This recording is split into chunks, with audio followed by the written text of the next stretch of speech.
Hey guys, I hope everyone's doing awesome. I'm doing pretty good. Um, just got to get into some stuff. I'm gonna trim up a crepe myrtle today. So if you guys aren't familiar with those, um, pretty resilient tree. You can cut them really low.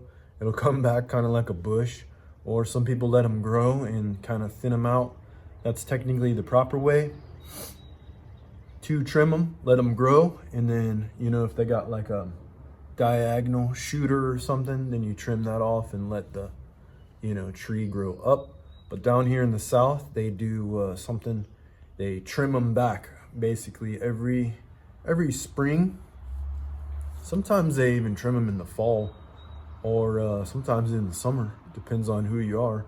I don't trim them when they have blooms, but anyway, long story short, I'm gonna be taking care of a crepe myrtle that my customer has, and she wants it trimmed back because down here in the south, they tend to plant them really close to the house, just because they're not that expensive. They grow really good. They're hard to kill, so they'll plant them really close, and then you got it all growing into your house. So that's why they trim them back, and they like the look of kind of like it'll be like spread out with blooms on the top, like a fluff top kind of look when it does bloom. But anyway, some people will call this crepe murder, so that's what I'm going to title it, just to be silly. But I don't think it's crepe murder. You can't really, these trees are really, even if you cut it completely down, like it's going to try to grow back. So they're really resilient. But that's what I got today. And I'll probably need this. I grabbed 2 chainsaws. I got my Echo 2511T, and then I have my little Craftsman. So I'll be needing my little ladder because it's pretty tall. Excuse me, it's pretty tall. So that's something that I'm gonna be getting into. And then I have got to pick up about 7 bales of pine straw and then lay that down for a customer. One of my customers selling their house, so they want some extra pine straw in the back. So I'll be doing that. Don't know how much I'm gonna get to film, but I'm gonna try for you guys. So hope you guys are doing good. And then also, I'm mixing mix gas, and I'm not sure if you guys are familiar. I'll put it on the screen for you. But this the guy I follow, there's multiple opinions on mixed gas and stuff. I even have a video on it, and I was running I think I was running about 80 to 1. I was doing that for 2 years, no problem. And the reason is I was running the Sabre, and then with a little spritz of Opti 2, just because I'm trying to get rid of that. I'm not really a fan of the Opti 2, honestly, but I do want to get rid of it. But what I've noticed in this guy's videos, which his name is Richard Flagg, so I think he's out of Greenville, South Carolina, or somewhere near there. He's been running, the oil that he would suggest would be like a Sabre. It would be, from what I've seen, Sabre. Red Armor is pretty good. And then the Honda I might butcher it. It's like HT2 or something, HPT2 or something like that. The Honda 2-stroke, motorcycle oil. I forgot the other ones, but he has plenty of videos on that if you guys want to watch. He's not a fan of, and I'm not either, because I've seen what it can happen. If you use it, that's awesome. But he's not a fan of the little, it starts with the S, and then it's in a gray bottle. And the reason is because it tends to have a lot of carbon. But to each to their own. I'm just giving you the info that I've learned. And the reason I switched is because of Mr. Richard Flagg. So I do appreciate you. Shout out Mr. Richard Flagg. I'm now running 40 to 1, and I've been running that for about a year, almost, maybe a little less than a year. but that's what I've been running. You know, you do smell it a little bit more, you know, but the Amsoil Sabre burns really clean, so I don't mind it. But the reason is when I saw him break down these cases, it still has plenty of lubrication in there with these higher brand, you know, higher end oils, like a motorcycle oil, Sabre, Red Armor's good, and then the other, he said even the other Echo one is good. So that's what I just wanted to give an update. I'm now running 40-to-1 oil. So I use my little ratio right, and then do, this is 2.5 gallon. So then I'll find 2.5 gallon, and no, it's 2 gallons, excuse me. Oh, I think it's 2 gallon. What is it?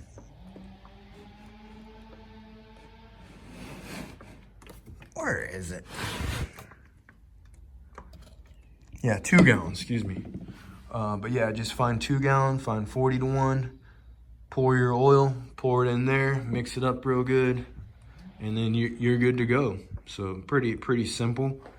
Even if you had to use like the Red Armor, you know, little container mix bottles, you know, I think that's 50-to-1. So you just fill your gas a little bit lower, and with that, you're gonna be all right at 50-to-1. But I want the extra oil protection, so that's what I'm doing. Cause I run my, basically I run this stuff all the time. So, you know, saws not really, not all the time, but I run them as much as I can. So oil rant, gas mix, oil rant over. Here's what I'm working with. Loppers, Craftsman, Echo 2511T, mix, bar oil, why did I say it like that? Bar oil, not ball. I don't know why I said it like that, guys. Yeah, also too, my thinking to switch to 40-to-1 is when stuff gets hot, you're gonna have that extra protection, and the oil is cheap. Chainsaws are expensive, so why not add a little extra?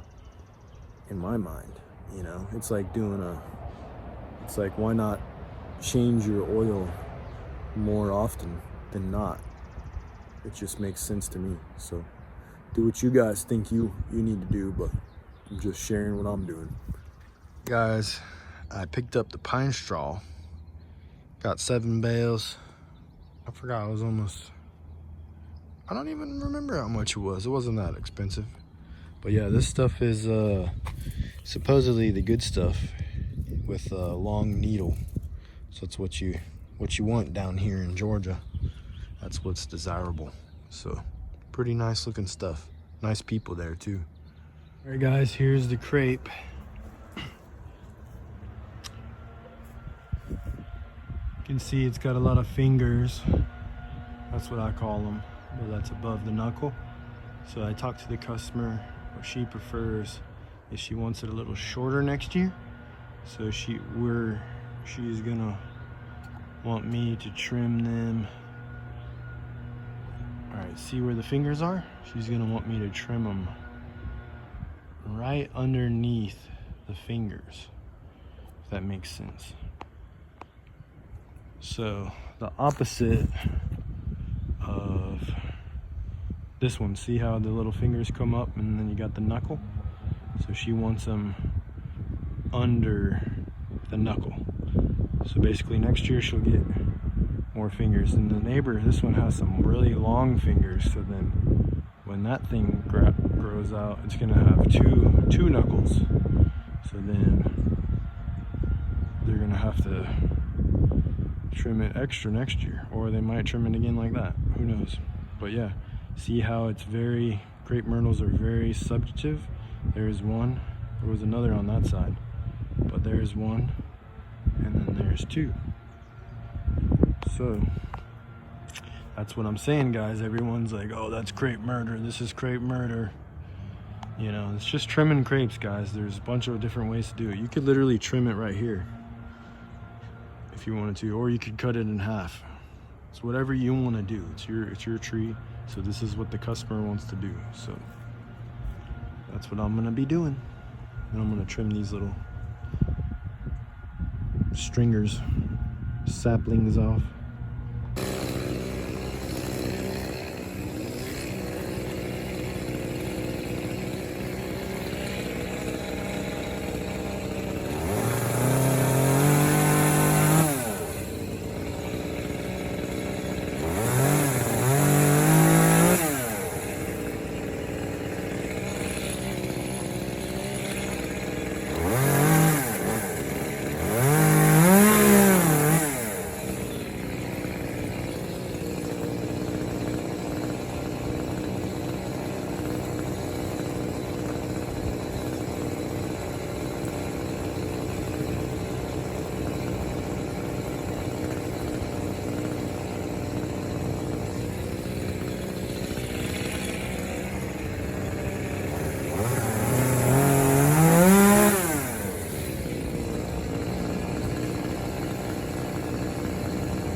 All right, I'll give you a shot of when it's all done. I almost got hit in the face, but I really need a pole saw. I think I'll probably be investing in that soon. So, all right, guys, this is what I got. So I think it looks pretty good. Gonna let it grow out this season, and she may want to cut it lower if it grows higher, which is either way not a problem by me. So whatever the customer wants is fine by me. So I just got to do some cleanup and I'll be out of here, and I got to drop my stuff off. But yeah, you can see even over here, I'll probably get a different shot, but look at that one over there. I'll get a closer shot. Here's another version. See the old knuckle busters with the stringers. So the fingers are trimmed really long. So some people will say that is, hey, that's a crepe murder. But it's just another way people trim them. Here's another way. This one I call the old squaggly wavy. That one looks pretty good. Doesn't really have any knuckles. So basically they just trim here, and the next year trim there, and then next year there, and then next year there. So it's whatever you really want to do. So some people like them like this, some people like them with knuckles, some people like them without. So here's another example. This one's the right below the old trim, and that's gonna probably make a little mini knuckle. So yep, some crepes, probably never trimmed, but those look pretty good. Probably bloom pretty good too. There's more of those looks like they've been trimmed back a little bit. There's another thing. There's another crepe. So just depends what you like. And then if you find somebody who trims, basically what happens is somebody trims them the way they like, and then when they see something they don't like, when someone trims them the way they don't trim them theirs, then they call it crepe murder. So it's pretty funny. But yeah, I will gotta go home and dump this for my little burn area. All right, I'm all dumped. I'm gonna go do this pine straw.